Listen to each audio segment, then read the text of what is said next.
Hey guys, I hope everyone's doing well. I wanted to make a video about my current setup as far as my Glock 45's trigger. The opinions are all out there as far as what people recommend. There's stock triggers, buy this trigger, buy that trigger. People all have their opinions, and that's fine. One thing that I completely agree on is you can spend $300-400 on a trigger, because believe me, some of them are that much. But you're not going to personally see like huge performance gains as far as just real shooting. You may be able to shoot a little straighter with less disruption as far as trigger pull, because the Glock triggers, they're not the easiest to master, but I believe if you guys can get that pull done right with the stock trigger, or even just very small modifications, like you can reduce the pull weight a little bit on there, it'll probably go a long way. Whenever I see people ask, what trigger should I get? And if I feel like I want to give my unsolicited advice as far as me personally, me having no background as far as being an excellent shooter or anything, I do feel like I'm okay. I just usually tell them, hey man, if you're really interested in getting better, just buy ammo. You know, for $200-300 at some of the prices of these trigger setups. They got some pretty boutique trigger setups out there. Not saying they're not good. I'm sure they have their benefits, and they do have their benefits. But you're not going to actually see any, I don't know, tangible improvement to what you're going to do with whatever trigger you're on if your skill level isn't able to, if you haven't worked on, being able to pull the trigger without disrupting the sights or anything like that. But I wanted to talk about my current setup. The way I had mine before, I put what I have currently in there was pretty much just a minus connector and a reduced plunger spring. And by the plunger spring, I mean, if you got, and this is just for the people who may not be familiar with Glock safeties. This little plunger right here, when it gets pushed in all the way, it lets the striker drop and come out the breech face. So if that's not pushing all the way, there's no way this striker can go through the breech face to hit your primer on your cartridge. So that's one of the safeties that goes on there. And if you guys see this little arm, which rocks back with a little bit of an angle right here, it'll push against this ridge and it'll slowly depress that, allowing the striker to go through it. So without a physical trigger pull like this, and then releasing the striker, if this wasn't pushed in all the way, your striker can't hit your primer. So that's one of the internal safeties of a Glock. Now, there are some ways this can be defeated. For example, if the geometry of the trigger shoe or your trigger bar is so off that it's constantly already pushing up into your plunger itself, that can pretty much defeat that. But then you have to contend with your striker having to be released. And plus, most of the Glock triggers, they have this little ledge here. You notice that little bar? If it's not pushed in all the way, there's no movement for it to go down, because it has more space going down on there. If that makes sense. I'm not explaining correctly, probably. But anyway, from the plunger spring, it takes less effort to push that in with a lightened striker plunger spring. Sorry for my, I don't know, I feel like I'm talking weird because I have this gnarly canker sore on my tongue, and it's making talking and eating and drinking very difficult. But anyway, now with the normal, this is a Glock performance trigger, but with a normal Glock trigger shoe, it's when you pull the trigger back and you're going up to the wall, some of that take up right there is, or the feel of the resistance is that spring resisting being pushed up and so it's kind of pushing down on the thing. So you're getting resistance here, and then finally the release. So that's where some of the take up is. Now with the Glock performance trigger, it's pre-cocked, because the way a OEM's trigger will go is it'll as you're pulling the trigger back, not only is it pushing up on this spring, it's also pulling the striker back slightly and then releasing. Whereas with a fully cocked striker like this and some of the other striker fire guns out now, it's fully cocked already. So all it has to do is release the striker and then let's go. But you're getting the resistance of this spring and this spring. Whereas now, all I'm contending with really is just the resistance of that, and then how the connector works against the bar itself, which is, little guys, it has it in different angles, and it does affect trigger weight on there. But my current setup is a newer version of the Glock performance trigger. And I say newer because there has been like 2 other iterations, and this is the last one as far as I know. As far as documented changes, I can't tell, but I have noticed with this newer one, I don't have to worry about it getting gritty after 800 to 900 rounds shot through without having to clean it and re-lube it. I don't know the round count now I had on this one. It's been a little bit since I cleaned it. It's not exceptionally dirty, but I haven't felt any grittiness or a sluggishness with the trigger, even without me re-lubing and cleaning it off. So I've got a reduced striker plunger spring right here, not striker spring. I have a stock striker spring. So as I'm pulling the trigger and then this bar is pushing up on this plunger, I don't have as much resistance. So it's a little bit less feel there.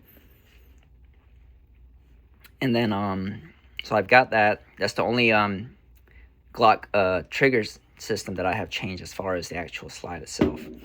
Then I've got stock OEM Glock performance trigger with a different shoe.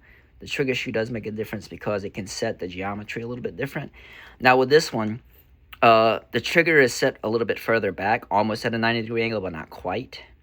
I do like this. This is a standard Co V2 brass shoe. So you have a lot less take up, and I'll show you guys that once I put everything back in.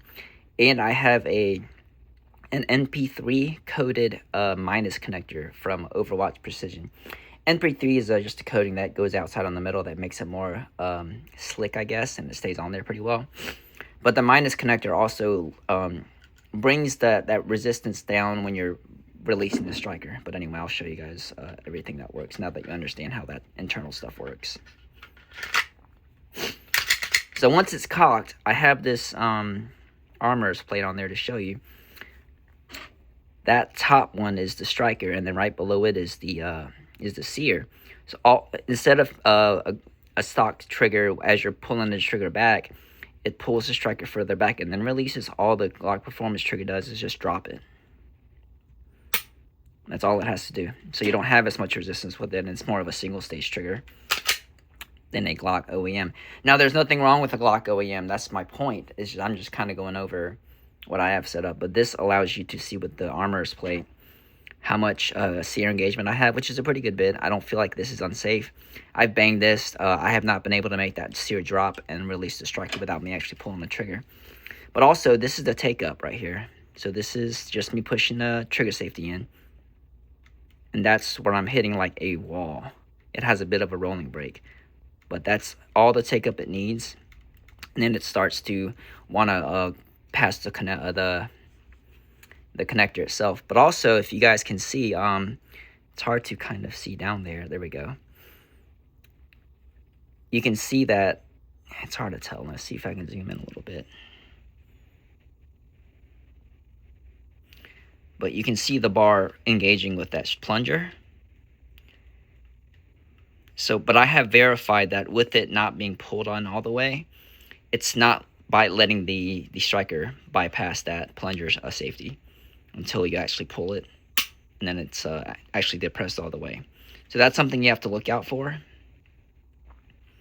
Is just making sure all your safeties are intact. So I have verified as far as the sear safety is good, the drop ledge is fine, the plunger safety is great, and then the trigger safety itself, if I'm not pushing that trigger safety, there's no way I can physically move that trigger itself. So that's one benefit of having one of those. And the way Standard Co has their setup, it's there and it works, but you don't really feel. I mean, it lays flat against the shoe once it's depressed, so there's no hot spot. It just works, and it's just not much take up whatsoever. And then I measured this at about a 3.5 pound pull, but you see the wall, and then a little bit of a roll, and then a break. Now, most of the time when I'm at the range, I'm doing fast shooting unless I'm just doing slow fire. But yeah, it just breaks so easy. But the thing is, it doesn't have a lot of take up, so you have to be very cognizant of when you're actually putting your finger on the trigger. So I've trained myself for unless I know I'm going to fire, my finger stays out here, and then I'm ready to fire, and it just breaks. So that sight disruption with the trigger pull is very minimal. But anyway, we'll do I guess the trigger. This is my cheap little trigger pull gauge. Not very fancy whatsoever.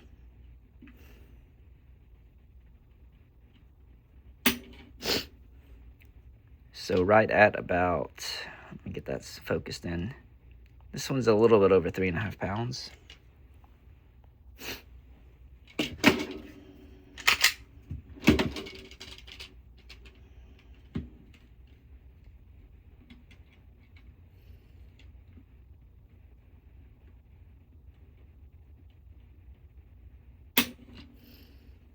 And that one measures right at 3.5. It's a nice, I wouldn't say crisp, but it's tactile. It works really well for me, and I'm very used to it, and I know not to place my finger on the trigger unless I'm ready to go, and I still have that resistance to keep myself from accidentally pressing it unless I do it. Now, obviously, in a high stressful situation, I can't guarantee that. I don't know. That's why I want to make sure my finger's off the trigger, but has it made my shooting improved? Not necessarily. It's made it easier for me to not disrupt the sights as I'm shooting, but most of my gains as far as being able to shoot faster splits, more accurate shots and staying on target and being target focused with the red dot has been just dry fire and actual shooting and confirming the stuff I'm working on, not necessarily the trigger itself.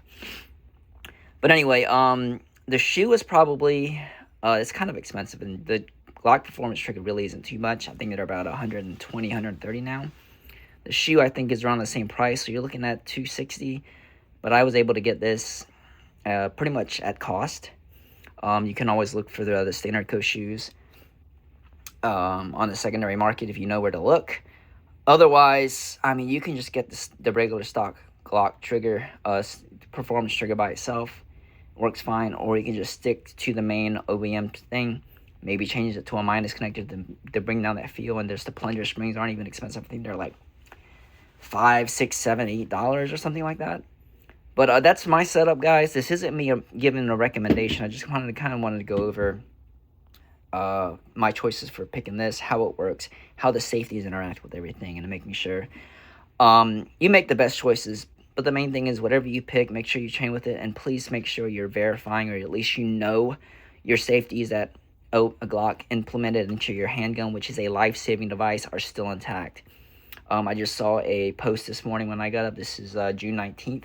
2026 of another SIG incident. Obviously there's detractors saying it's a owner's issue or the shooter's issue. A lot of people will also think it is a problem with the product itself, but who knows. But yeah, this armor's plate has been a godsend as far as me being able to verify that everything as far as the sear engagement is great.